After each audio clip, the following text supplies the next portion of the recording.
Prime Video. Oke, jadi di video gua yang kemarin yang berjudul penjelasan internet iceberg NSFL NSFW, ceritanya di sini banyak dari kalian yang suka. Di satu sisi gua merasa ya seneng karena video gua banyak yang tonton.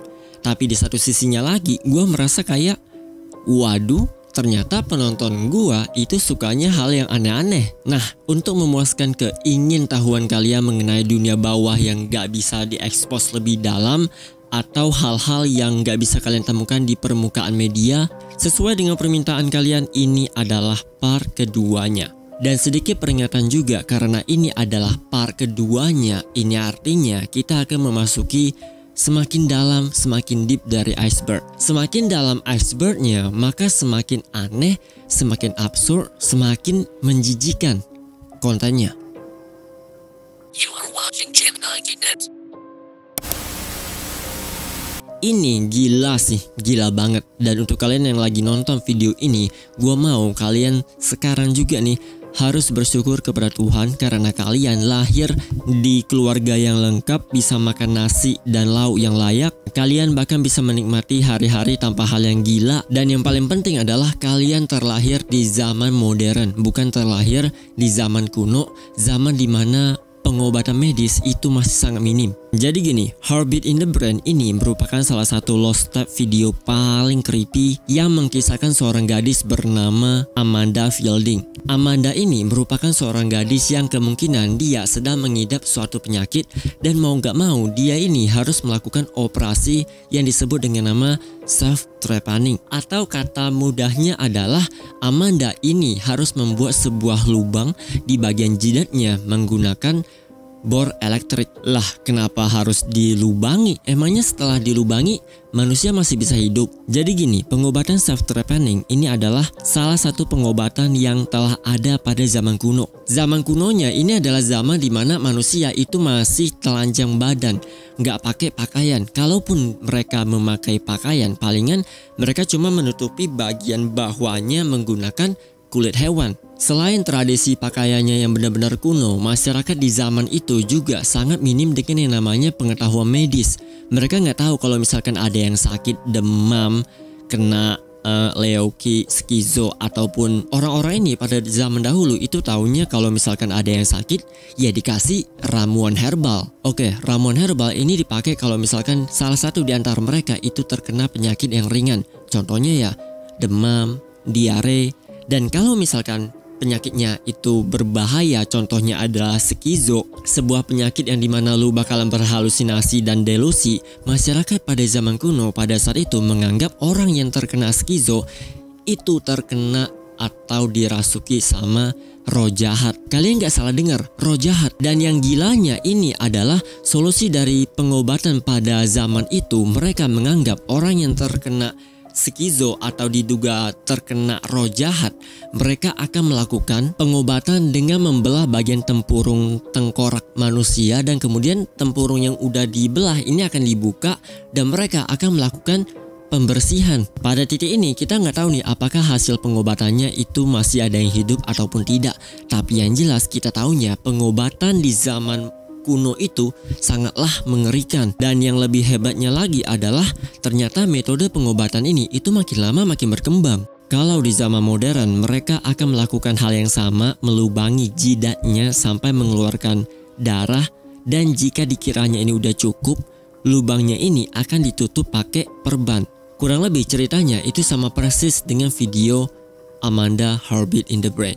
Di sini nih ngerinya, kalau orang dulu itu kepercayaannya kuat banget. Jadi kalau misalkan lu udah kena skizo, delusi, berhalusinasi, mereka nganggapnya atau dukun-dukun di sana itu menganggap kalau lu dirasuki setan.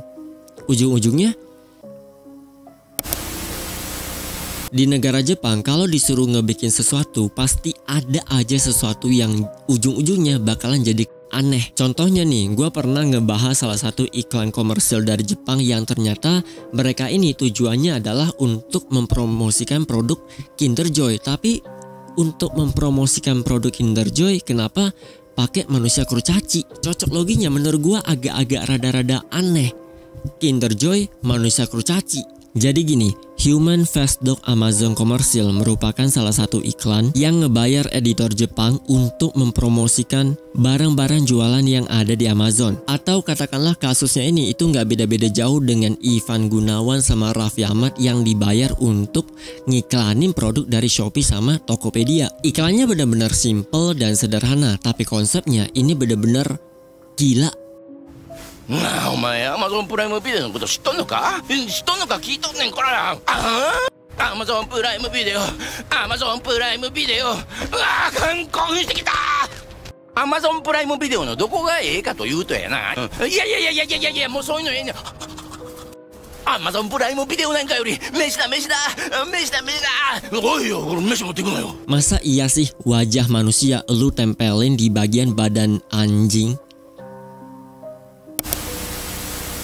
Alright, jadi di video kemarin kita ngebahas aktor yang meninggal dengan tidak sengaja karena suatu insiden. Kali ini kita akan ngebahas salah satu kasus yang sama tapi lebih sad, lebih creepy dan lebih Jadi gini, sekitaran 12 tahun yang lalu ada sebuah acara bernama The Dick Cavett Show. The Dick Cavett Show sendiri ini merupakan sebuah acara komedi yang mirip-mirip lah 11-12 dengan American Talk Show, atau kalau di Indonesia adalah Ini Talk Show. Coba deh kalian baca The Dick Cavett Show. The Dick Cavett Show itu apa coba? Tapi walaupun nama acaranya ini absurd dan aneh banget, bahkan topik pembahasannya ini kayak dark jokes komedi juga, hebatnya adalah mereka tidak sembarangan mengundang bintang tamu. Mereka ini itu mengundang bintang tamu yang memiliki predikat atau prestasi yang hebat dengan tujuan supaya selain komedi yang mereka jual, mereka juga bisa memberikan motivasi kepada masyarakat Amerika atau orang yang nonton acaranya ini. Oke, sampai di sini everything is good, everything is normal. Tapi sampai suatu hari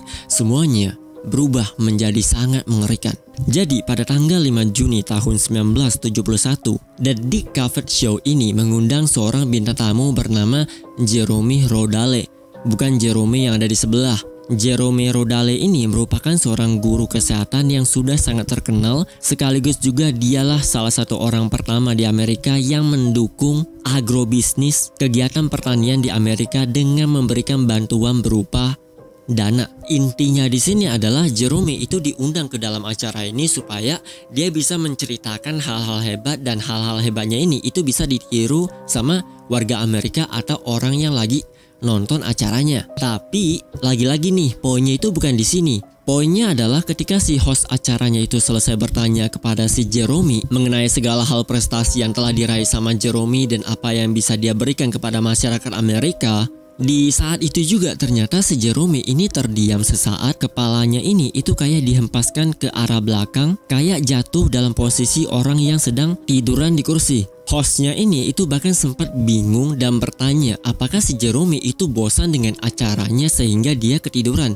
Tapi nggak lama setelah itu, dibiarin beberapa menit acaranya lagi nge-live, ternyata Jerome dikabarkan meninggal secara live di dalam acara The Dick Cavett Show karena terkena serangan jantung.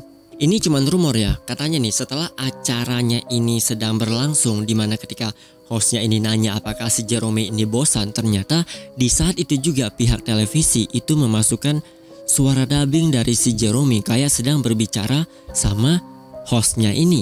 Padahal kenyataannya di saat itu juga Jerome udah meninggal. Banyak yang bilang acara pertarungan wrestling yang ada di WWE itu adalah sebuah settingan yang bahkan gak gua kasih tahu semua orang juga bakalan tahu. Tapi kisah yang satu ini itu akan mengubah dunia wrestling menjadi mimpi buruk. Owen Hart adalah seorang petarung terkenal yang sudah mendapati banyak prestasi di dalam adegan pertarungan wrestling. Dia ini terkenal sebagai pria yang memiliki banyak banget kontroversi seperti memaki lawannya dan segala jenis kontroversi lainnya. Tapi hal kayak begini itu kita abaikan aja karena namanya juga dunia WWE, pasti banyak adegan drama dan hal-hal yang kayak SCTV. Ya maksud gua di sini adalah no drama, no laku men. Lanjut nih, selama karir hidup si Owen menjadi seorang petarung wrestling, selama di arena dia juga terkenal sebagai seorang pria yang mengenakan kostum karakter pahlawan yang dikenal dengan nama Blue Blazer. Blue Blazer sendiri ini merupakan karakter fiksi tokoh superheroik yang hanya dimiliki sama si Owen Karena Owen mau nggak mau dia harus pakai Blue Blazer. Kenapa? Karena Blue Blazer ini adalah sponsorship dari si Owen, alias dia adalah perusahaan vitamin yang akan membayar si Owen kalau si Owen akan bertarung di arena dan mengenakan pakaian Blue Blazer sambil mempromosikan produk vitamin dari perusahaannya ini. Jadi karena ini adalah sponsorship dan pada saat itu si Owen juga nggak begitu kaya raya, Owen mau nggak mau dia harus bertarung sambil make pakaian kostum Blue Blazer walaupun dia nggak suka. Kisah barusan adalah kisah sebelum si Owen ini menjadi terkenal. Kita skip nih ceritanya setelah si Owen itu udah mulai terkenal dan di saat itu juga Owen udah nggak make kostum Blue Blazer lagi. Nah di sini nih anehnya. Ketika memasuki 23 Maret 1999, Owen mengadakan pertarungan di area Kansas di arena yang super besar banget. Sampai di sini kalian masih ingat kan dengan apa yang gue bilang tadi, kalau di dalam dunia WWE drama itu adalah nomor 1, pertarungan itu nomor 2. Sama di dalam wrestling kali ini Owen melakukan drama di mana ia akan bertarung di area atap-atap sekitaran tingginya 2 lantai dan dramanya ini itu bukan main-main.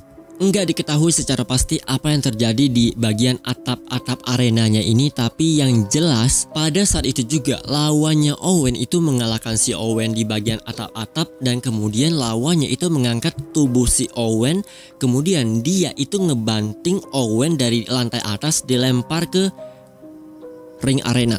Dan benar-benar di luar dugaan itu adalah ketika si Owen itu dilempar dari atas sampai ke bawah, ternyata badannya itu kebentur sama tiang besi yang ada di arena. Karena terkena the Mac Fall yang begitu mengerikan, pada saat itu banyak orang yang memanggil medis. Medis datang ke dalam arena mencoba untuk menyelamatkan Owen, tapi sayangnya Owen meninggal di tempat.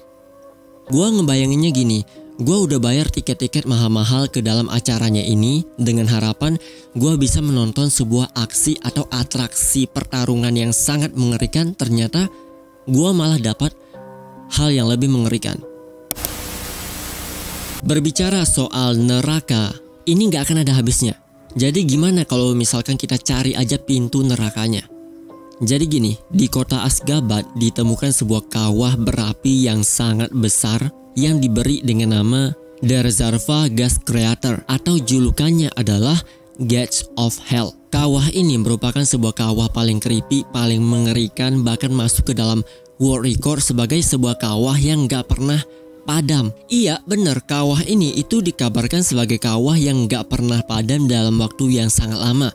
Dalam waktu lamanya ini gak ada yang tahu ya, karena pada dasarnya setiap detik, setiap menit, setiap hari, setiap minggu, bulan, dan tahun gak pernah padam apinya. Yang lebih mengerikannya lagi adalah ketika di siang hari kawah ini itu akan terlihat seperti tempat yang memunculkan api-api dalam ukuran kecil, tidak begitu besar. Tapi ketika di malam hari, kawah ini akan bersinar sangat terang dan mengeluarkan kobaran api yang lebih banyak dibandingkan di siang hari. Karena bentuk kawahnya yang sangat besar dan tidak pernah padam apinya dan selalu mengeluarkan cahaya merah di malam hari, kawah ini kemudian disebut sebagai The Gates of Hell. Sebenarnya nggak make sense juga kalau misalkan kita bisa menemukan pintu neraka di area yang seperti ini.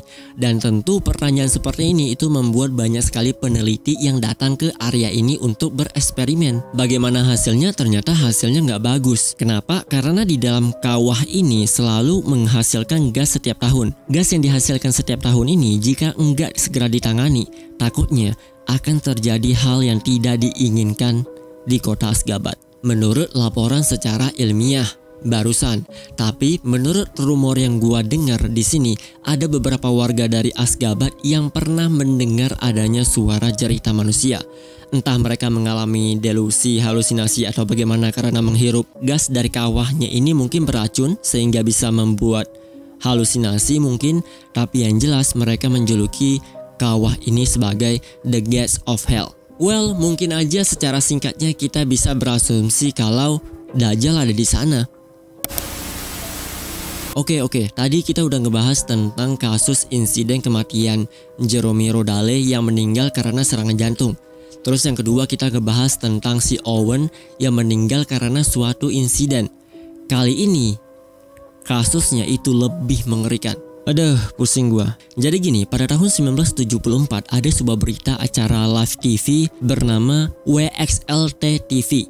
Singkatnya, WXLT TV merupakan sebuah acara berita televisi secara live yang kurang lebih dia melaporkan berita-berita terbaru kayak misalkan laporan cuaca, berita kriminal, dan ada juga beberapa aksi atau komedi di dalam acaranya ini. Kebetulan juga nih, di tahun 1900-an acara WXLT TV ini merupakan sebuah acara yang paling diminati, paling disukai sama banyak orang. Karena mereka nggak punya banyak pilihan. Iya, benar. Kalau sekarang kan kita udah punya banyak laporan berita ya, kayak misalkan Metro News, TV One News, atau Kabar Petang. Pokoknya udah banyak banget. And guess what? Di sini nih yang bikin ceritanya makin creepy.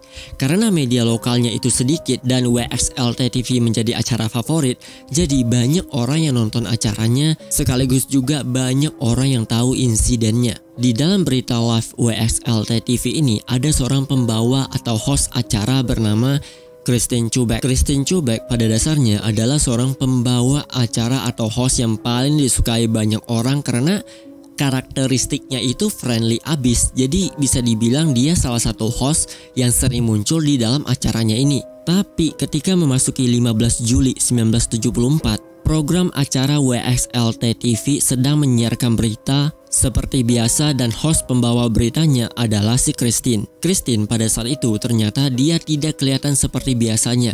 Kalau misalkan pada biasanya dia terlihat friendly dan baik dan suka tersenyum, di hari itu Christine terlihat cuek dan bodoh amat orangnya. Cuman di saat itu juga ketika dia sedang membawakan program acara TV-nya, dia mengatakan sebuah kalimat yang cukup aneh. Dia akan membawakan sebuah acara yang berbau dengan darah-darah, sesuatu yang ekstrim dan mengerikan. Dan setelah dia ngebaca laporan berita selama 2 menitan, di saat yang sama juga Christine itu ngambil pistol dan kemudian dia nembak di bagian. Gua kira kalau misalkan semakin banyak populasi manusia maka semakin stres orangnya. Ternyata pada tahun 19-an juga banyak yang stres ya. Anyway, untuk rekamannya nggak bisa gua kasih lihat di sini, tapi kalau misalkan kalian pengen cari, ketik aja namanya terus akhiri dengan kata tab. Kalian akan menemukan rekamannya. Manusia adalah salah satu makhluk yang paling berbahaya dibandingkan dengan hantu. Dan gua setuju dengan quotes ini. Contoh misalnya kayak kasus dari si Issei Sagawa di mana dia itu memakan sesama jenis manusia. Bukankah ini sebuah tindakan yang sangat kejam, keji, dan berbahaya? Tapi ada lagi satu manusia yang lebih kejam, lebih sadis, lebih mengerikan dibandingkan dengan Issei Sagawa. Gua hitung sampai 5, kalian coba tulis di komentar siapa orangnya. 1, 2, 3, 4, 5.